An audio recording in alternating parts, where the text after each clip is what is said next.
بسم الله الرحمن الرحيم.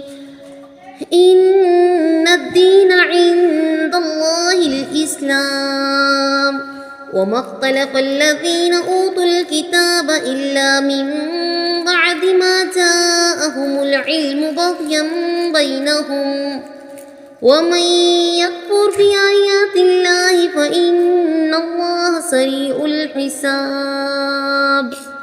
فإن حاجوك فقل أسلمت وجهي لله ومن اتبعني، وقل للذين أوتوا الكتاب والأميين أأسلمتم؟